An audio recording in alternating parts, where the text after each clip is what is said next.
افسردانا احمد شرع سروک سوریه جبو المانیا ددمکی دا کو نافچف شویکا گشتی روشالاتا ناوراست دبن آگرو آسنان دایه افزیترش مهکه کو اپراسیونا امریکا و یا اسرائیل لسر ایران برداما برسوین ایران جهنه ایتر احمد شرع خو گهاندیه المانیاه و تو بیش دیگل سرکردین المانیه اگینه بحثا کارودانین وی اکی بکن افسردانه جبو شما بسکیه یان جی کارودانین وی سردانه دوی دمیدا چنه جبو سوریه جبو المانیا چه سوریه دخوازیتن من میوانه که برز وانیسا رشید انداما شارداریا میوشنه و انداما پارتا کسک یا المانیا کج باجر میوشن المانیا دید گلمه دابیتن وانیسا خانم بخیر بی ایواره باش ایواره باش که عباس پاسانه که ممنون زور باشه شیوازاری جنابت سورانیه منیش کرمانجی الله ما سورانی حتی آستیکیش سورانیه کم باشه عجب کرمانجی که قصب کن گفتگو کن یان به شیوازاری سورانی ایشالا که شما نوی به سورانی به ممنونم شتا کرمانجی کم آوانه باش نیا کم یکی تیگم لألمانیا کرمانجی زوری هیا پیوز بو خود فیر بکی ها زور باش بابا اره والله بگمان بو جاری کیتر زور باشه وانیسا خانم زور بخیر بی برستان دزانن که لروشالاتی ناوراست ماوی زیاتر لمانگی که 31 روشا ایتر شر و آلوزی هیا اپراسیونەکەی ئەمریکا و ئیسرائیل بۆ سەر ئێران بەردەوامە یعنی وەزعەکە زۆر نالەبارە ئەمڕۆ ئەحمەد شەرع لە ئەڵمانیا بوو ئەڵمانیا پیشوازیەکی شەهانەی لێ کرد لە ئەحمەد شەرع ئەم هاتنی ئەحمەد شەرع بۆ ئەڵمانیا چ مەسج و پەیامێکی لە پشت بووە ئەمە سێمجارە سەرۆک وەزیرانی ئەڵمانیا فریدریش مێرز داواتی ئەحمەد شەرعی کردووە لە ماڵی 11 یەکەم جار داواتی کرد سەرکەوتوو نەبوو لە ماڵی یەکە دووەم جار داواتی کرد ئەو کاتەش هەر سەرکەوتوو نەبوو لەبەر حاڵی ڕۆژاوای کوردستان لە سووریا و ئێستاش کە داواتی کردەوە ئەمە سێمجاریش کە هاتووە وەکو جاری پێشوو لە ماڵی یەکیشە نەبوو ماڵی یەک کە زانیان ئەحمەد شەرعیەتە ئەڵمانیا کۆمەڵگایەکی گەورە لە ئەڵمانیا چوونە سەر جارە لە هەموو شارێکی گەورەی ئەڵمانیا خۆپیشاندان هەبوو دژی هاتنی ئەحمەد شەرع ئێستا ئەم جاریان کەمترە بەڵام ئەم جارەش هەبوو وانیسا خان ینی خەڵکێکی زۆری سووری لە هەموو پێکهاتەکان ڕژانە سەرجادەکان و دژی هاتنی ئەحمەد شەرع لە ئەوڵا ویستیان تقریبا 3000 خەڵک بێت بۆ خۆپیشاندانەکان لە بەرلین بنمونە لە ئەخیرە تقریبا 500 کەس بوون ئەڵێم کەمتر بوو ناڵێم نییە ئەڵێم کەمتر بوو وەک جاری پێشوو وەک لە ماڵی یەکە و ئێستا لەبەر حاڵی ڕۆژاواش تۆزێ کە لە گفتوگۆ زیاتر هەیە بینی کورد و سووریا بەڵام ئاسێری حاڵی ئەوە بکەین بۆچی ئەڵمانیا داواتیەکە و بۆچی فریدریش مێرز ئەوە داواتیەکە بەعام با یەک شت پێش ئەوە بیڵێم زانیاریەکە کە گرنگە وڵاتە ئەوروپیەکان و ئەوروپا بەگشتی کە پێش ساڵێک ئەحمەد شەرع بوو بە سەرۆک کۆماری سووریا خۆی کرد بە سەرۆک کۆماری سووریا یعنی خەڵکەکە دەڵی پێ نەیەوە خۆی کرد ئەوروپا ویستی هێواش ئەم پرۆسێسە بکە کە قبولکردنی ئەحمەد شەرع وەکو سەرۆک کۆماری سووریا بەڵام چونکە ترامپ ئەمریکا لەژێر ترامپە زۆر بە سەریعی قبولی کرد پێش نیو ساڵ و داواتی کرد بۆ کۆشکی سپی و فەرشی سووریان بۆ ڕاخست ئەوروپاش دوای ئەوە مەجبور بوو لەم حاڵەتەیە لەگەڵیان ئەبڕوە ئەمە یەک دووەمینی ئەگەر سەیری مێژووی سووریا بکەین چەند ساڵی پێشوو چەند دێکادی پێشوو سووریا بەلایەن رووسیا بووە ئێستا یەکێک هاتۆتە سەر حکوومەتی ئەو وڵاتە کە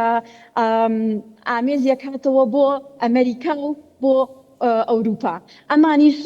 پڕبەدڵ پیان خۆشە کە یەکێک هەگەڵ ئەوانە لە مۆدووە ئیش بکە نەک لەگەڵ رووسیا ئەمەش یەکێکە لە خاڵەکان بۆچی وڵاتانی ڕۆژهەڵاتی دنیا ئاوا قبولیەکەن ڕۆژاوای دنیا باشە وانیسا خانم بەجددی ئەنی ئەو جالیەی کە لە ئەڵمانیایە بە تایبەت جالیەی سووری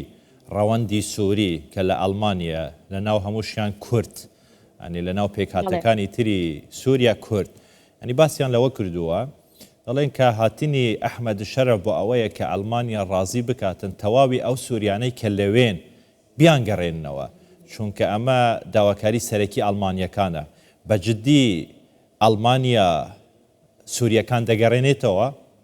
ئیتر دەست بەو پرۆسەیە دەکرێتن هاتنی ئەحمەد شەرە پەیوەندی بەم بابەتەوە هەیە پەیوەندی سەرەکی ئەم پرۆسێسە پێش تقریبا 9 مانگ زیاترە دەستی پێکردووە لە هاوینی پارەوە حکوومەتی ئێستا لە ژێر فریدریخ میاتسا ئەوێ لە ڕاستڕەوەکان ڕاستتر بێ ئەتون و تیشتر بێت دژی پەنابەران دەستیان پێکرد پار ئەفغانیەکانیان زیاتر نردەوە کە ئەفغانستان هەمومان ئیزانین وڵاتێکی ئازاد و ئاسایش نییە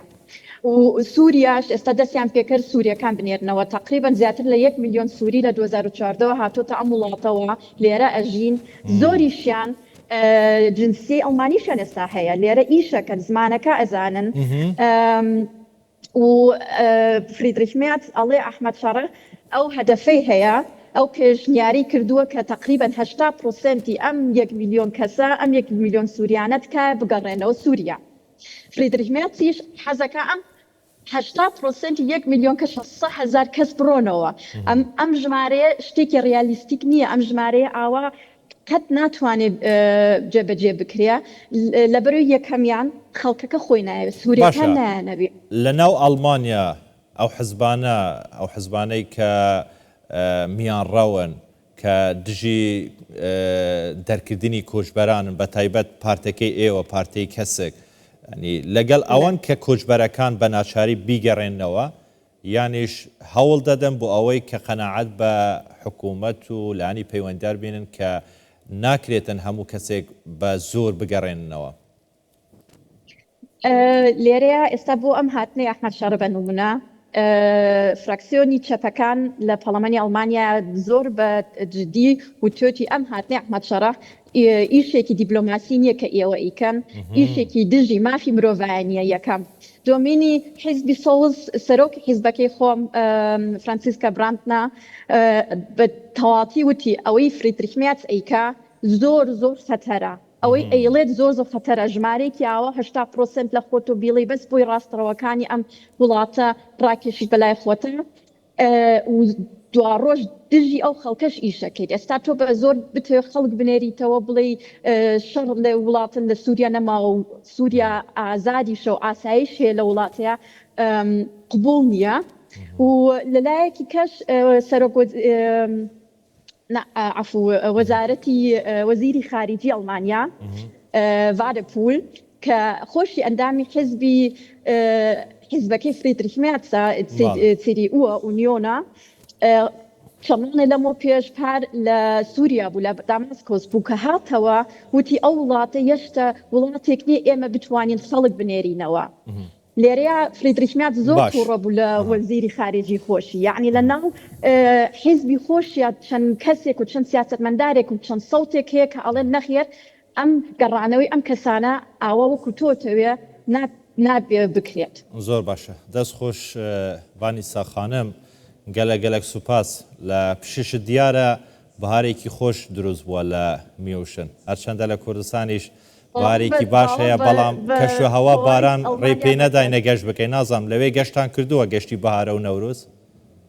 ئەوە نەورۆزمان کردو بێگومان بەڵام ئیم ساڵ وا گەورە و وا بە حەفلەوە نەبوو چونکە حاڵی ڕۆژاوا و ڕۆژهەڵات هەر لای لێرەش ئێمە هەمومان بەخەمەوە سەیری ڕاستەکە بەڵام ئاهەنگێکی خۆشتان هەبوو لە شاری بوون لە ئەڵمانیا کوردەکان تێکرا گەورەترین ئاهەنگی نەورۆز لە ئەوروپا ئەرەوەڵا دەستان خۆش سەرکەوتوو سوپاس بانیسا ڕەشید ئەندامە شارەداریان میوشن ئەندامە پارتە کەسێک یا ئەڵمانیایە ji bajêrê Miyûşin gelmî bû gelekî spas.